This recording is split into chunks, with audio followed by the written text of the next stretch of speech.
Well, spring is in the process of officially springing. It's not going to feel like it today at all. It's not going to look like that either, but the vernal equinox at 12:15, and we're getting it underway. Unfortunately, well, your Storm Tracker forecast has different ideas. There's a cold, hard reality to the beginning of spring as far as the forecast goes over the next 24 to 48 hours, and that's a lot of chill and, unfortunately, rain to snow, tracking a big old wet and wintry mess.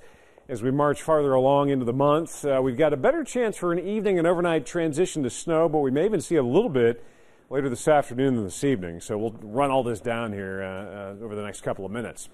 What's happening is we've got a developing nor'easter, the fourth in a row for New England states. These two lows going to get together and just rip it up through the New England coastline there. We're catching the back edge of it, so we've got this wraparound colder air coming in and as well some moisture to work with, and we will see that gradual transition from rain to snow later on this evening and overnight. Now, the MaxTrack Live Doppler isn't showing a whole lot. We had a wintry mix, an icy mix up over Cincinnati this morning. Could have caused some problems for commuters there. And you can pick out that swirl of low pressure and the moisture just kind of rotating around it. So we're right in the center here, and there isn't a whole lot going on. Eventually, as that low tracks farther away, we're going to pull some of that moisture, and you can already see it starting. We've got some showers southeast, and you've got moisture filling in out around Bowling Green. So rain initially, and then over to that accumulating snow, especially this evening and overnight. Here are all the warnings and advisories, winter storm warnings, winter storm watches out east. We are under a winter weather advisory starting tonight and going through till tomorrow morning. So we'll ramp that threat index up to a 1 this evening and overnight. Due to this, the rest of the afternoon, pretty quiet until we hit mid to late afternoon. We'll start to see rain showers possibly, since we're already in the mid to upper 30s and we're going to hold there in the bluegrass mixed with snow. But once we finally get cold enough overnight, we'll see that transition over to all snow. And this is going to be our better chance for accumulation overnight and into Wednesday morning. And then it should gradually taper off, ramp down as you get into Wednesday afternoon, possibly going back over to some rain and snow showers at the tail end of it.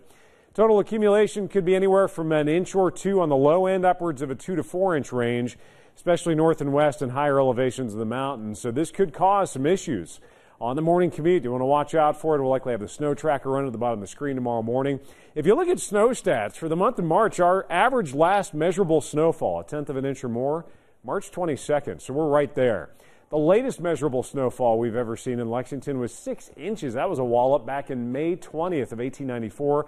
Latest snowfall, just a trace amount, was May 24th in 1925. So we're getting farther along. Of course, spring is starting, but we can still get some snow, and we're likely going to see it overnight. It's 36 degrees here. Look at the temperature difference, 55 right now in Williamsburg. We'll hold mid to upper 30s where most folks are already in the 30s. See those cold rain showers developing, probably a mix getting closer to the evening commute, and then transitioning over to accumulating snow. We'll kick that threat index, change it over to a 1. That elevated risk for possibly some slick and hazardous travel overnight and into Wednesday morning.